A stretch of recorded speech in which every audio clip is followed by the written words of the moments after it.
درود بر شما بینندگان عزیز و ارجمند برنامه‌های فرهنگی و فراغتی تلویزیونی دوشم به اینک برنامه بویشتیاز مهمانی کاشانه های شما. مهمانی نوبتی برنامه ماست آوازخوان جوان شهلا حفیظова. خوش آمدید به برنامه بایشتی ها. در آغاز میخواستم درود و پیغام خویش را به مخلصانی که دیر باز منتظر بودند که محض مهمانی ما شهلا حفیظова باشد. خب رسانده باشید. اولا السلام به کلی مردمی شریف تاجیکستان. من میخوام که سرودهای نوین خود را پیشکش مخلصان نمایم و امروز باشد به خاطر مخلصان در این برنامه اشتراک می نمایم و من یک فکر کرده برآمدم که باید که ما خوراک‌های ملی خود را نه تنها در تاجیکستان بلکه تمام دنیا باید خوراک‌های ما را مزه‌اش را دانند چه خیلی به مزه. به همین خاطر من فکر کرده برآمدم که باید امروز شکراب. خب یک شکراب آماده میسازیم. خب برای اون شکرابی که امروز ما آماده میسازیم پیشکشی مخلصان میگردانیم چی لازم میشود و این شکراب ما از دیگر شکراب ها از چی فرق داره؟ راستی گپ من وقتی که به دوشنبه آمدم این شکراب را بسیارتر در غرب در نوی رشت ما وقتی که همراه اویله مادر و پدر شده وقتی که با امین سبزوات وقتی در حولی خودمان میشنانیم میبرایم یکی محصولات هایی که در نزد حولی با شیرین است خوراک با مزه می شود و همین خاطر جمع شدیم بعد خیلی اوچم که چی کنم دادم چی کنم ما بودیم چی کنم آخر با یک فکر کرده برآمده میگفتن شکراب. این خوراک اصلا یگان بسیار چیز استفاده نمیبریم در ما فقط یک تا فطیر که این را ما بسیار خاک فطیر نام میبریم. در بیشتری خورتاب ما فطیرش دیگر نمو تیار می شود. در بیشتری منطقه ها این را فطیر کورک هم میگویند. یعنی فطیر کورک بله سخت آماده می شود. سخت آماده می شود و روغنین. و این چنین در برابر فطیر به ما لازم می شود پمیدار. بله فطیر به خاطر همون چیزی اساسی خوراک این فطیر است. یکم باید که اگر فطیر محصولات اساسی خوراک اساس ما امین فطیر می باشد و برای خورش آماده کردن ما لازم است پمیدار، بادرنگ، پیاز سفید، من پیاز، بعد سبزوات ها، کبوتی و این چنین قلنفور. بعد چهارمغز. بینندگان عزیز من باری اول دیدم که در یعنی که در یک شکراب چهارمغز یعنی که همراه کرده باشد. خب میخواستم درباره امروز که شما فطیر رو پخته آوردید زیرا که وقت رو زیاد نگیرد و امروز یک فطیر آماده کردید. خب در فطیر ما چی آمیخته میکنیم تا یک فطیر آماده شود؟ من فطیر را از مادرم طرز شوریدنش رو یاد گرفتم، طرز آمیخته کردنش رو. در فطیرش هم همین بسیار چیز استفاده نمیبریم. آب خنک، کمتر آب، بعد روغن اگر شود مسکه میتوانیم اندازیم خیلی طبیعی دلی همون انسانی که خودش تیار میکند. بعد ارد، نمک، همین قدر چیز. بسیار آدم ها مواد کواکننده میاندازند، هر کسی که اگر نبیند میاندازد و این شوریدنش قین مشکل به خاطر که مثل خمیر عادی رو تیار نمیکنین کوشش و غیرت در کار تا این رو شوری دست پنجه در قوت لازم. بله. چون که پگاه بعد دیگر دست پنجه در اسباب های برقی نشود. اینا تیار میکنیم بعد امین میگیریم آرایشش رو مخبر کتی ساز میکنیم. تفتان یا اینکه در دگدان ما اون رو بله دگدان اگر اصلا در کوهستان در دگدان تیار میکردم. بله و امروز نیز فطیر ما آماده است بینندگان عزیز و اولین کاری که میکنیم چی است در این برنامه امروز؟ اولین کار اول از خورش سر میکنیم چون بعد خورش وقتی اینو ما تیار کردیم باید همه طرفه تیار باشد همه چیز یعنی که آماده میسازیم. خب شهلا میخواستم این لحظه پرسیده باشم که چی چیز شما را دنیای صنعت هنر آورد، یعنی که چی بود که شما خواستید که آوازخوان باشید؟ من را به دنیای صنعت من از خردی راستی خیلی شوق و رغبت داشتم. هر سرودی به هر زبان سرودا رو اذیت میکردم، میخواندم در نزد اویله هر خانه خالا امکیا خیلی خوانده بعد یعنی از خردسالی کوشش میکردید که سرود سرایی کرده باشید. و این لحظه من یک سوال دیگر میخواستم چون از ایام خردی سخن رفت، یعنی که شما زاده یعنی که رشتان زمین است. بله. خب در قرن تولد شده و در آنجا به وایه رسیدید. بیاید من به شما کمک میکنم، پیاز ها رو پوست میکنم، زیرا که پیاز بسیار یک خصوصیت خوب دارد که نفری که بسیار در زندگی محبت زیاد دارد آب دیدش زیادتر. بله. و چون بینندگان عزیز رو این لحظه منتظر میکنیم، یک لحظه تنفس است. من بهر بینندگان یک لطیفه میگویم. زن به خانه میآید، خرسندانه میگوید که مردک من امروز حجت رانندگی ام رو گرفتم. خب شما با من چی نوی ماشین رو خریداری میکنید؟ مرد این کمی خاموش میست، میگه ماشینه جامشویی. و بینندگان عزیز عین حال ما آماده میکنیم پیاز ها رو، کبودی ها رو. خب یعنی که شما در همون وادی به تولد شدید، به وایه رسیدید. خب میخواستم از ایام مکتبی قصه کرده باشیم. از ایام مکتبی چگونه پسی سر میشد؟ راستی مکتب، در مکتب ما وقتی تحصیل مینمودیم چهاربینی ها میشد، دیرکتری مکتب اعلان میکردن که باید هم خیلی چهاربینی شود، مقصد هنر و مهارت خودتون رو نشان دهید. آزمون به خاطری که دیپلم افتخارنامه سزاوار گردد به ما، میکوشیدیم خودمون رو که یگان هنر پیشکشی اما طالب علمان نمایم.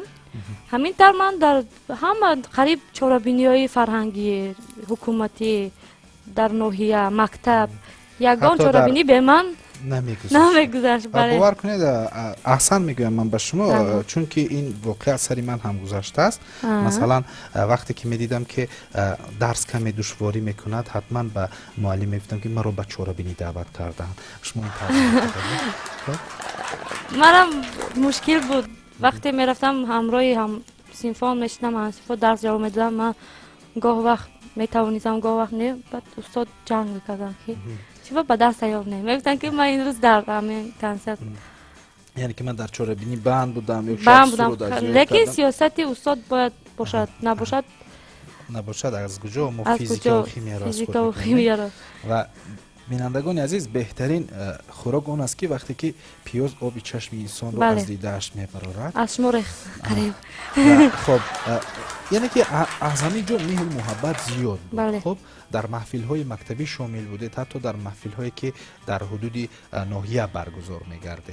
خب بله اشتراک میکردید و در آن چهاربینی ها سرودها پیشکش میکردید. بیشتر کدام سرودها رو پیشکش میکردید؟ از کی میخواستید سرود سراییده باشید؟ من راستی وقتی مکتب خانی وقتی که در غرم بودم بیشتر سرودهای نگینه منقلو را میخوندم. بعد تقلید خیلی همین سرایندهایی که نغز میدم همون سرودهای آدم رو میخوندم. پسند بود من میخوندم. شما میتوانید یک کردی کلانتر گیرید، زیرا که این کرد تنها برای دستی من است. خب این لحظه میخواستم پرسیده باشم که شما گفتید که در محفل های مکتبی شامل بودید و سرود سرایی میکردید و آیسته آیسته در آن همون چهاربینی هایی که سطح ناحیوی میشد آیسته آیسته برآمد میکردید و تا جای من آگاه هستم شما در چندین محفل ها و در چندین آزمون های تلویزیونی نیز اشتراک کردید و یکی از آنها آواز طلایی بود.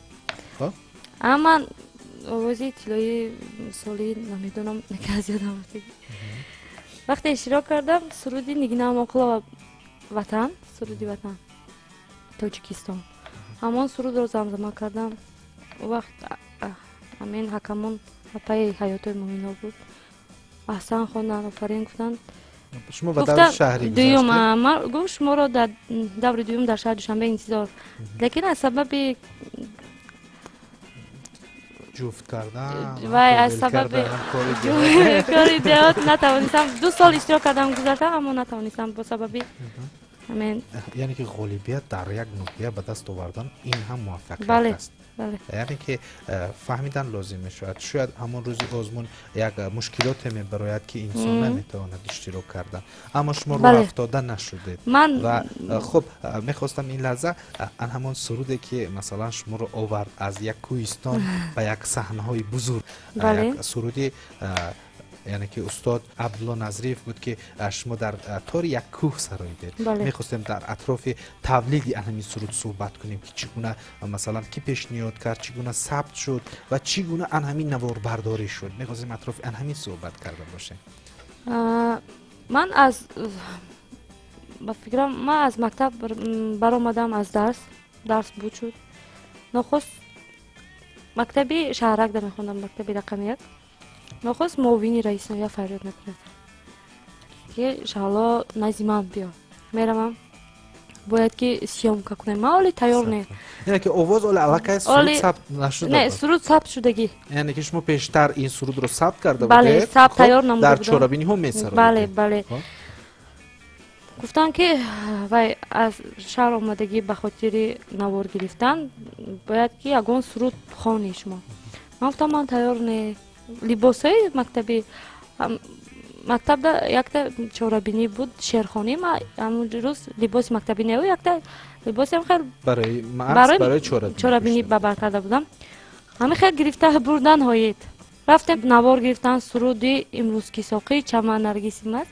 суруда хондам, навор гирифтам.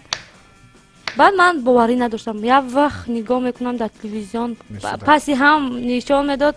ҳамин хел даъват кардам телевизиони Тоҷикистон, шабакаи аввал. фарёд кардан, гуфтам ки бояд якта суруди дигар шуморо мо навор гирем. ман гуфтам майлаш, якта суруди шашмақом хондам. шашмақом. бале. инҷо ман як чизи дигар мехостам пурсида бошам ки шаҳло дар Кӯҳистон бештар сурудҳое замзама мекунанд ки маҳз хос як минтақа бошад. бале. шумо ба шашмақом чӣ гуна таваҷҷӯҳ доштед ки шумо суруди шашмақомо монда кардед? ман суруд рости ҳар жанр бисёртар жанрро қати суруд мехонам. суруди шашмақом бар ноҳияи мо наздик аст. шашмақом наздик аст. масалан сабки амин ака Шариф Ҷуреев пурра шашмақом бар ин дар пардаҳои шашмақом ҷойгир аст.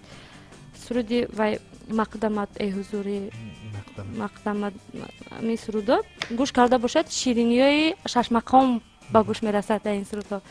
ва ман суруди худро хай пешкаш кардам. ҳамин хел рафт, ҳеҷ гап небуд, нишон додан телевизионда.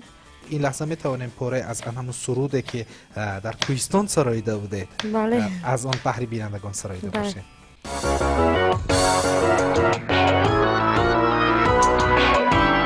бинандагони азизу гиромӣ, барномаи боиштиҳо идома дорад ва хотиррасон мекунем ки меҳмони навбатии барномаи мост овозхони маҳбубу шинохта Шаҳло Ҳафизова. ва баҳри шумо бинандагони азиз, ин шом мо як шакароб омода месозем ва айни ҳол мо пиёзҳоро реза кардем. аз сабаби оне ки ман каме иштибоҳ кардам ба пӯст кардани пиёз ва мо пиёзҳоро реза кардем, онро каме дар об мешӯем то ҳамун заҳри пиёз бо оби якҷоя шуда равад ва тезиаш ҳам низ равад. ва ин лаҳза ба омода кардани дигар қисматҳо шурӯъ мекунем.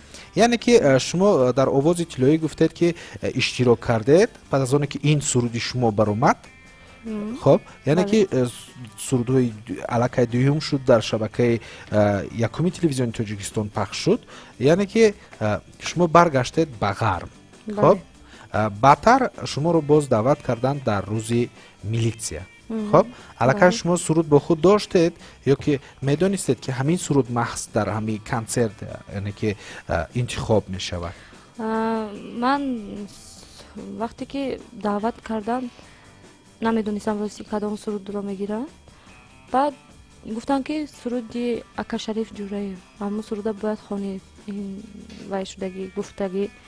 баъд аз нав сабт кардем овозро. тамрини нав кардем. тамрини нав, чун овози ман вай овози хурдсоли камтар сину солам фарқ мекард. аз нав кардем, хондам. ман намедонистам рости ки боварӣ надоштам. ман бо ҳамроҳи муҳтарам ҷаноби олӣ суҳбат менамоям. хай барои як духтар ин ҳам як фахр аст ки ҳамроҳи ҷаноби олӣ суҳбат менамояд. ман бо ҳамон як суруд, бо ҳамон як табиати зебо тавонистам ки то инҷо расам. ман ҳеҷ фаромӯш намекунам ки шахсоне ки манро дастгирӣ карданд, ирӯз онҳоро аз хотир бароварам. барои ҳамин ҳозир ман дар донишгоҳи тиббии Тоҷикистон ба номи Аббали ибн Сино, яъне ки ҳамҷо шумо пешниҳод карда будед ки ёк рӯзноманигор шавам ё ин ки духтур шавам. хоб, яъне ки ёк журналистик гуфтам, ёк донишгоҳи тиббӣ. хоб, яъне ки шумо имрӯз ба мақсади худ расидед. чаро журналистиро интихоб накардед? فکر کرده برآمدن روی خانگی ها گفتم که بعضی ها کنسرواتوریا، من گفتم این هنر هست در من، باید که کسب آموزم. فکر کرده برآمدم، به همین خاطر برای دختر این دکتر بودن یک فخر است. وقتی که شما به دوشنبه اومده در یک کنسرت روز میلیسیا، یعنی که خطا نکنم سال 2018 بود، یعنی که سرود سراییدید، خب خوانندگی ها چگونه، یعنی که عائله چگونه قبول کرد؟ وقتی که سرود به فکرم پخش مستقیم رفت، وقتی من سرود خواندم در حیرت ماند دیگه. دادم، پدرم، مادرم همه احسان آفرین خواندند، باوری نداشتند.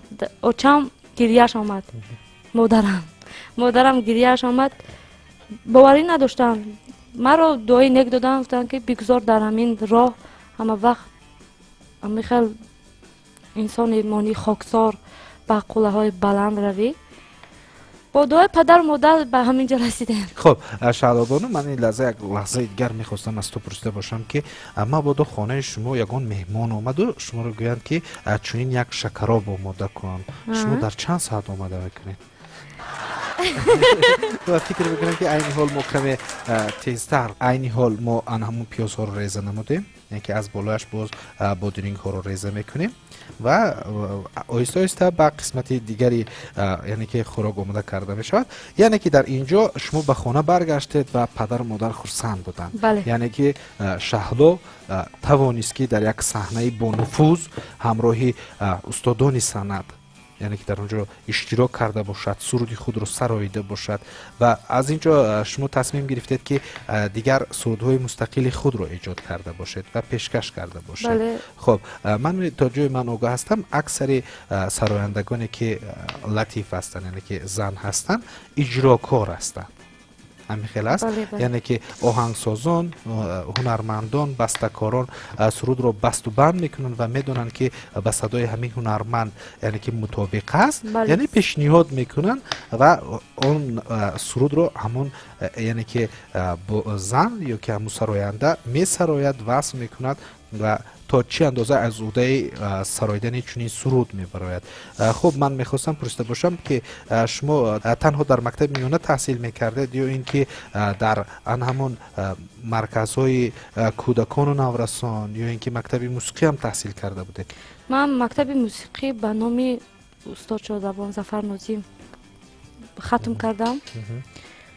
یعنی که شما در خوردی در مکتب موسیقی بچگانه موسیقی، بله، در سبکی و عنعنه‌های ملی نوازش و سرودخوانی. و من وزیر در مکتب بچگانه موسیقی بسیار چیزا را از خود کردم، نوزیکای سرود خواندن را، نواختن پیانین را و همین خیلی سرود شش مقام را اگر خطا نکنم در همونجا یاد گرفتم. خب یعنی که شما در مکتب تحصیل میکردید، اکثریت مکتب های بچگانه بعد از درس است، یعنی بله. که مکتب اساسی را تحصیل میکنند و پس از درس یعنی که درس علاوگی به بله. مکتب موسیقی میرفتم و در آنجا شما گفتید که نازکی های موسیقی را، نازکی ها را از خود میکردید. شما تنها در اسباب پیانین مثلا تمرین میکردید یا دیگر اسباب های موسیقی بودند که میخواستید در آن تمرین کرده باشید؟ میخواستم، اما به سببی که من بسیار چرابینی میشد، کمتر بند میشدم، همین از عهده فقط پیانی نتوانستم برایم و رسام.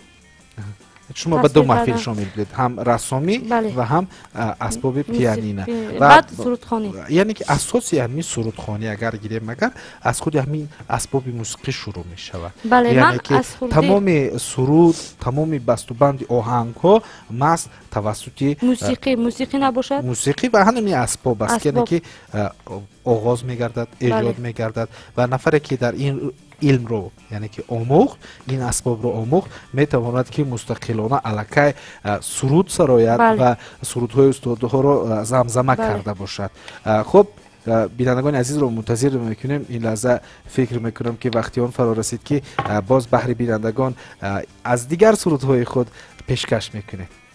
مایلش امروز هم آمد بسر تا باز دیده آفتاب، امروز هم آمد بسر تا باز دیده آفتاب هستم یا نه تا سحر تا باز دیده آفتاب هستم یا نه تا سحر تا باز دیده آفتاب گفتم همه پابند تو شد گفت شما چی گفتم همه پابند تو شد گفت شما چی گفتم زیرم از سوخت دلم گفت با ما چی گفتم زیرم از سوخت دلم گفت با ما چی گفتم چی شود حاصل من گفت چی دانم گفتم چی شود حاصل من گفت چی دانم گفتم بسرم دست بینه گفت کی پاچی گفتم بسرم دست بینه گفت کی پاچی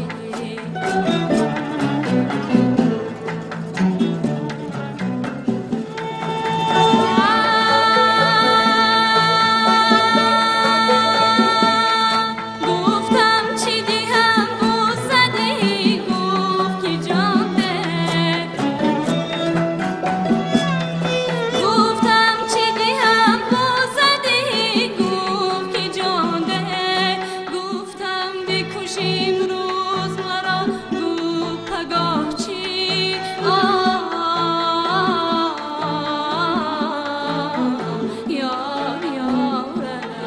گفتم بکشیم روز مرا گفت پگاه چی گفتم بکشیم روز مرا گفت پگاه چی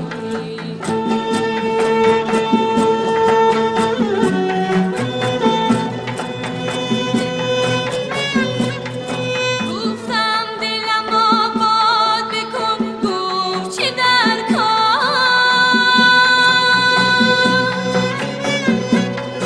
گفتم نبود ده تو را گفت وفا چی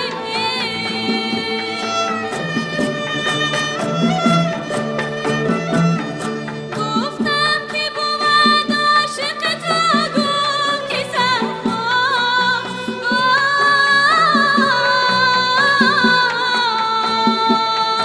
گفتم که بود عاشق تو گفت که صفا گفتم که بود عاشق تو گفت که صفا گفتم که چرا زون کنی گفت چرا چی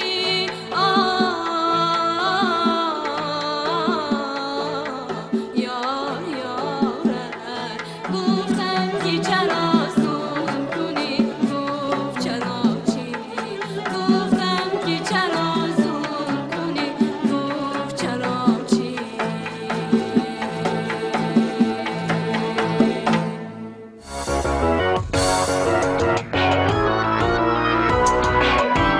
برنامه بویشتی های ادامه دارد و خاطررسان میکنیم که مهمانی ماست آوازخوان جوان و محبوب شهلا حفیظ و سرپرستی برنامه ماست شرکت قنادی 3 تا 5 و این لحظه ما همین قسمت شکراب رو آماده کرده ایستادیم قسمت خورش شکراب رو.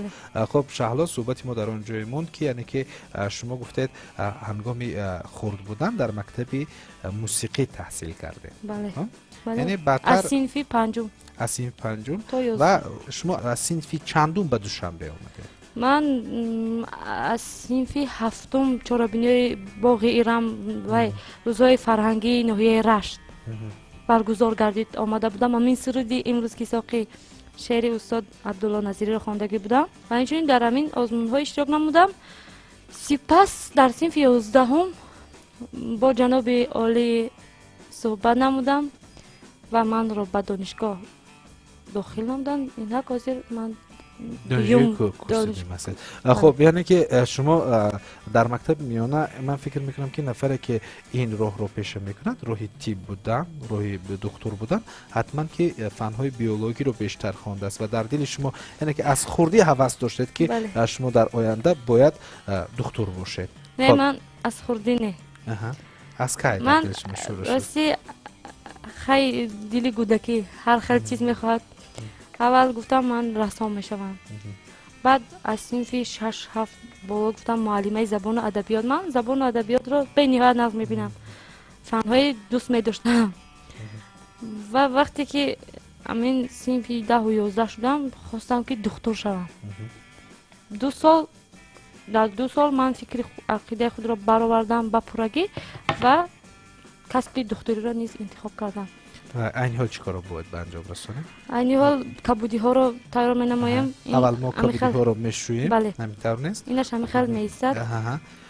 در چندین آزمون ها شرکت می‌ورزیدید و آمدید بعد دانشگاه دولتی طبی تاجیکستان. خب برای شما وقتی که همچون یک دختری کوهستان آمدید دشوار نبود در یک میدونستید که دانشگاه نهایت دشوار است برای خواندن، برای تحصیل کردن، برای اونه که شب از روز باید تحصیل کرد، علم آموخت، نازکی های این کسب رو آموخت. برای شما دشواری نمیکرد؟ برای من دشواری میکرد. من اولین روز آمدم نمیدونستم کجا روم. همین دویم کورسا همین پرسیدم. راستی گپ تا حاضره ها نمیدونم که کمتر وای میخورم. پیش پا میخورم که با کجا باید روم. بعد هر چکی با همین تلفن با مادکی زنگ میزنم من پشت میگم به نظر میبرم. خیلی دشوار به دشوار بود برای شما سیر و گشت در دوشنبه یا یافتن این مؤسسه یا اون مؤسسه که شما در آنجا به در سفر برمیشه. بله. خب این لحظه من یک چیز دیگر میخواستم پرسیده باشم، چون شما اومدید وارد دانشکده شدید و الکی در برابر اونه که شما دانشجو هستید این یعنی که طلبات به شما زیادتر میشد، یعنی که بیشتر مثلا کارگردان ها میخواستن که در چاره‌بینی های سطحی شهری و جمهوری در آن سفرهایی که اساسگذار صلح و وحدت ملی به شهر و ناحیه ها میکنن، یعنی که در آنجا سرود شما را جای کردن. یعنی که این به تحصیل شما خلل وارد نمیکرد، یعنی که از این یک طرف سرود ایجاد کردن، از یک طرف درس رفتن، از یک طرف دیگر در تمرین هایی که پیش از همون کنسرت و چاره‌بینی ها اشتراک کردن.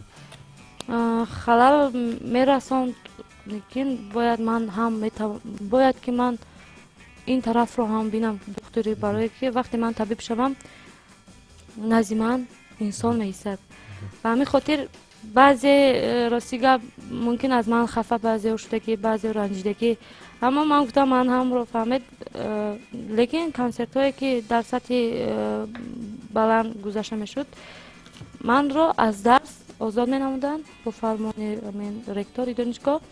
استادان دستگیری می نمایند دانشگاه. در چاره‌بینی های دانشگاه هم نیست من سرود می خونم، اشتراک می کنم. بله دستگیری می نمایم. یعنی که اینجا گپ سری آن می رود که دستگیری هست، اما در برابر این دشوار است. دشوار است. از یک طرف درس آماده کردن، از یک طرف اشتراک در چاره‌بینی ها. و این لحظه رفتیم من همون 2 سرود گفتید که ایجاد کردید. بدتر کدام سرود ها ایجاد شدن؟ من از خاطری که امین سرود عبدالله نظیری استاد رو خواندم، این به همگان محقور شد. به خودم هم وقتی می خواندم پسند آمد. وقتی خودم هم می خواندم من رو یک حسی خوب فرا می گرفت. به همین سبب استاد نهانی یک شعر در همین نظیره نویساندم، من سرود رو خواندم. اگر اجازت باشد خوانم. امشب که من از آغوشی تو سرخوشم هستم، امشب که من از آغوشی تو سرخوشم هستم، بلبل شدم و در بر گل مست نشستم، بلبل شدم و در بر گل مست نشستم، چون خار فکندم زیرش چهره ندیدم، خوش و جگر و گل به زمین ریخت زی دستم، گفتم زی لبی لعل ببوسم به هوس چند، تو شم شدی گرد تو پروانه بگشتم. یعنی که این سرود در ردیف ان همون سرود بله اومده شده است. اهمیت داده باشد در تلویزیون بیشتر نشان میدهند، اما بسیار انسان ها این را درک نمیکنند که کدام باشه. یعنی که من هم بار اول گوش کردم و گفتم چگونه این سرود رو دیگر کرده است شهلا بانو و راستی امروز فهمیدم که این عموما در همین حاشیه سرود آماده شده است و شما بیشتر در کوچه های شهر دوشنبه میگردید و بیشتر زیبایی های شهر را دیدید و یک سرود رو محض بخشیدید به شهر دوشنبه. میخواستم درباره تولید یعنی سرود صحبت کرده باشین. چگونه شدی؟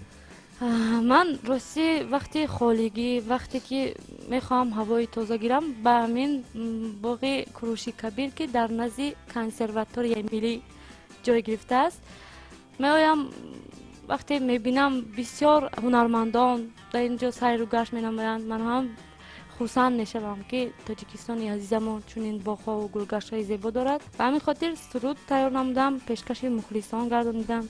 این سرود با بسیار مخلصان هم پسند اومد و این لحظه شاید پاره از این سرود برای مخلصان می‌سراید. دوشنبه پای تختم خانه امید یارانی، چو یک آثار تاریخی نشان از نسل انسانی، می‌دارد دوست هر یک ساکنت عمر تو را از قلب، مقامی ملتی تاجیک مرامی تاجیکستانی، دوشنبه پای تختم خانه امید یارانی.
بینندگان عزیز و گرامی، برنامه بایشتی ادامه دارد و خاطر رسان میکنیم که مهمون نوبتی برنامه ماست آغوزخانی جوان و محبوب شهلا حفیظ و سرپرست برنامه ماست شرکت قنادی 3 تا 5. این حال ما خورشمان را آماده کردیم، کبودی ها را آماده کردیم. اناکنون فرصت آن رسید که ما فطیر را نیز آماده کنیم و چهارمغز را آماده میکنیم و خوراک ما الکی آماده می شود. خب کمی آب همراه میکنیم و از بالایش باشد انا همین کبودی ها را با همراهی خورش آماده میکنیم و الکی یعنی که این خوراک ما آماده می شود. بینندگان عزیز، چون فرصت فرا رسید من بهر بینندگان باز یک لطیفه دیگر بگویم. یک پسر است، خردسال است و بیشتر به خانه همسایه می رود و مادرش میگه نرو، بسیار به آنها تو میفوری نمیفوری، نرو زیاده. میگه نه میفورم، چخیل نمیفورم. میگه از کجا میدونی که تو به آنها میفوری و هر روز به خانهشان میری؟ میگه هر باری که میرم میگه بیا میتونه میرسیدی. بینندگان عزیز، این حال ما فطیرها را با چنین شکل آماده میکنیم. یعنی که شما گفتید که یعنی که بدتر سرودها ایجاد شد و میخواستم تولید انم یک سروده که آماده کرده در وصف زبان تاجیکی. خب این لحظه صحبت کرده باشیم که چگونه تولید شد، پیشنهادی کی بود تا این سرود رو شما پیشنهاد کرده باشید بحری مخلصان؟ من این سرود رو به خاطر روز زبان تیار نمودم، اما متاسفانه کمتر سرودم دیر تیار شد. این سرود رو به خاطر که زبانی ملت تاجیک است این سرود و من خواستم که یک سرود تیار نمودم که همین شیرینی آهنگ احساس شود و با شعر محترم نیهانی نویسنده شد شعر و من خواندم، پیشکش مخلصان نمودم. وقتی که شما به شهر و ناحیه ها در روزهای چه استقلالیت باشد، چه روزی وحدت باشد یا نوروز باشد، یعنی که سفر میکنید و در آنجا سرود سرایی میکنید و آن لحظه شیرینی انم وادی رشت را معرفی میکنید، سرودها پیشنهاد میکنید و یک سرودی خوب هم دارید اچای جون، یعنی که وقت در آنجا بیشتر توجه میشود ای بچه. و میخواستم اطراف تولیدی همین سرودها صحبت کرده باشیم. چگونه مثلا کارگردان ها چنین سرودها رو انتخاب میکنن از شما چندین سرود پیشنهاد میکنید یا یک سرود محض برای چنین صحنه ها آماده میسازه؟ راستی تا همین روز من چی سرود خواندم به من گفتن که از نو دیگرش رو تیار کن. من این سرود رو وقتی که کنسرت های کلان میشوند بخش میمونند، بخش خطلان، بخش بلوک رشت، بخش رخش. به همین سبب من گفتم که ما همیشه لهجه داریم. فهموندم گفتم که ما مادر را اچه میگویم، پدر را بابا میگویم. همیشه سرود تیار کردن در کار فکر کرده برآمدیم. وقتی که تیار شد قبول کردن سرودی روزی نوروز بود. سرود رو خواندم به همگان محقور شد. باز یک سرود دیگه باز یک سرود دیگه در همین اطراف آماده نمودم، لیکن سرودی رقصی نیو برای مادر روزی 8 مارس. این سرودم اگر اجازه دید خواندم باشد. ای اچای جون من کی پزمانی تویم، من روی تو را بینم غزل خوانی تویم. ای اچای جون من کی پزمانی تویم، من روی تو را بینم غزل خوانی تویم. گر شعر و غزل خانم نرنجی اچه، گر شعر و غزل خانم نرنجی اچه. من دخترکی شوخی خیرامانی تویم، من دخترکی شوخی خیرامانی تویم. و فکر میکنم که مادر این لحظه اگر برنامه ما رو تماشا کرده باشد حتما همین شکرهای شما رو یاد میکنم که چگونه شما آماده میکردید و فکر میکنم که بینندگان عزیز یعنی که آماده کردن یک چنین شکرها کاری سهل و آسان نیست و هر کدبانو نمیتواند که چون یک شکراب را آماده کرده باشد و гарчанде дар назар оддӣ тобад. Хуб, Шаҳлобоно, дар баробари оне ки шумо сароянда ҳастед ва дар баробари оне ки шумо дар донишгоҳи давлати тиббии Тоҷикистон таҳсил мекунед, хуб, дар Кӯҳистон кадом ҳунарҳоро боз аз худ карда будед? гуфтам ман рассомӣ, ман рости бар пухту пас хело шавқ дорам. хӯрокпазӣ дар хона озир дар амин душанбе инҷо мешинам, ҳар хӯрок мекунам, не ки номаш несту, аз дили худ хӯрок мепазам. чизе хоҳед пухтан мегиред. Бале. Хоб, боварӣ доред ба худ ки бори аввал чунин хӯрок омода мекунеду ба саломатиятон зарар намекунад, худ истеъмол карда бошед? аз сабабе ки ин хӯрокро мо истеъмол Не, мо ин хӯрокро дар назар дорем. Ам хӯрокҳое ки шумо масалан дар хона меистеду ягон хӯрок ихтироъ мекунеду омода месозед. Зеро ки Шаҳлобану, ман чаро ин гапро гуфтам, ин гап қиссаи дуру дароз дорад. бовар кунед баъзе инсонҳо бори аввал аз сомонаи иҷтимоӣ масалан ягон хӯрокро мебинанд, дар барнома бори аввал омода мекунанд ва пас аз омода шудани барнома роҳи чанд рӯз гирифтори беморӣ аст ва фикр мекунам ки айни ҳол мо чормағзҳоро бале мо бояд ки фатирҳоро мобайн гирд кунем ки табақ маълум шавад, зер бошад. ва пас он яне ки мо чормағзро ба дохили табақ меандозем, баъд омода месозем. Мехостам атрофи ҳамон консертҳо суҳбат карда бошам. Вақте ки рӯи саҳнаи ҳунар мебароед дар майдонҳо, ё ин ки дар саҳнаҳои бузурги Тоҷикистон сурудсароӣ мекунед, чӣ эҳсос шуморо фаро мегирад? ман вақте дар суруд мехонам, дар фарқ надорад саҳна, ин майдон ҳаст, маро эҳсоси ватандӯстӣ фаро мегирад ки мефахрам ки ман имрӯз ҳама ҳаст, истеъдод дорад, аммо ҳар кас ҳам мақсад наметавонад ки хел ҳунарашро сайқал диҳад. ба ҳамин хотир ман мефахрам ва зебогии ватанро дида, зебогии диёрро дида. Бинандагони азиз, айни ҳол мо фатирҳоро бо чунин шакло омода кардем ва инчунин чормағзро дар байни табақ гузоштем. Айни ҳол мо чормағзҳоро мекӯбем, хато накунам, ва анамо кӯфтаро мо яъне ки бо фатир якҷо мекунем ва баъдтар яъне ки ба он оби гарм ҳамроҳ мекунем то анамин хӯроки мо яъне ки фатирҳои мо яъне ки бештар тар шуда истад ва хӯроки мо омода мешавад. Хуб, мехостам ин лаҳза атрофи ҳамон нақшаву ниятҳое ки доред ва мехоҳед ки дар оянда ҳамчун як табиб бошед ва ҳамчун як ҳунарманд бошед, ҳам дар соҳаи тиб ва ҳам дар соҳаи санъат, чӣ нақшаҳо аст ки мехоҳед ки имрӯз пайи амалӣ кардани он бошед? ман мехоҳам ки бо сари баланд донишгоҳро хатм намоям, чун ман ин қавлро на танҳо дар назди худ, дар назди падару модар, балки ба мардум гуфтаам. Мехоҳам ки аз ман як табиби нағз барояд ва ҳунарамро мехоҳам ки бозам бештару бештар сайқал диҳам, сурудҳои нав тоза эҷод. Мехоҳам ки боз асбобҳои миллиро низ аз худ кунам.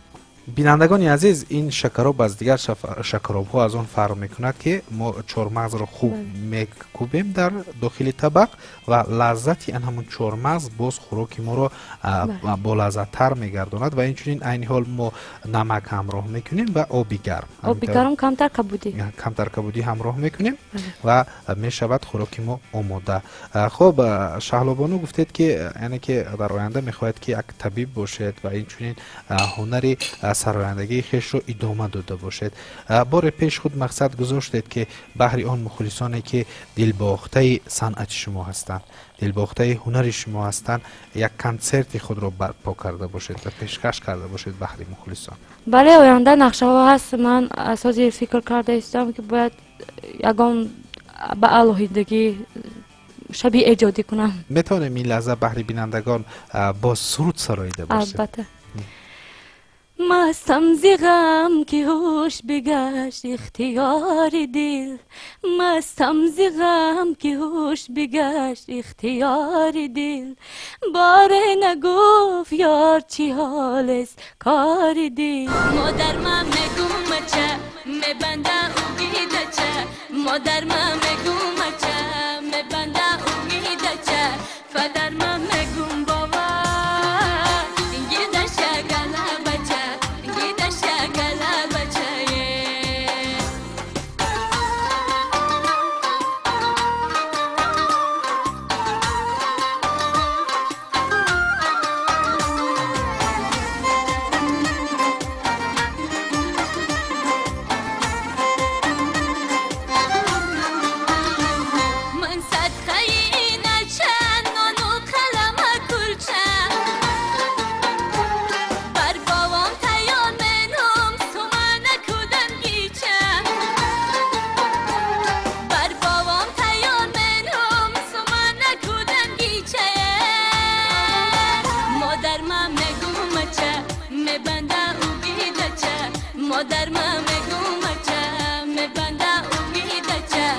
فدرمم نگون بابا گیده شگله بچه گیده شگله بچه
بینندگان عزیز گرامی، برنامه با اشتهای ادامه دارد و خاطررسان میکنیم که مهمان نوبتی برنامه ماست آوازخوان جوان و محبوب شعلا حفیظ و سرپرستی برنامه ماست شرکت قنادی 3 تا 5. ما عین حال بینندگان عزیز همون شکرابی وعدگی رو آماده کردیم، یعنی که ما فطیرها رو میده ریزه کردیم، در بینش چهارمغز گذاشتیم و چهارمغز را با یعنی که قاشق چوبین یعنی که کوفتیم، با کمی آبی گرم همراه کردیم و آن را با هم یعنی که آمیخته کردیم از بالایش کبودی و همین خورشی که از پمیدار و پیاز و بادرینگ آماده شده بود با هم یک جایه کردیم. از شما خیر.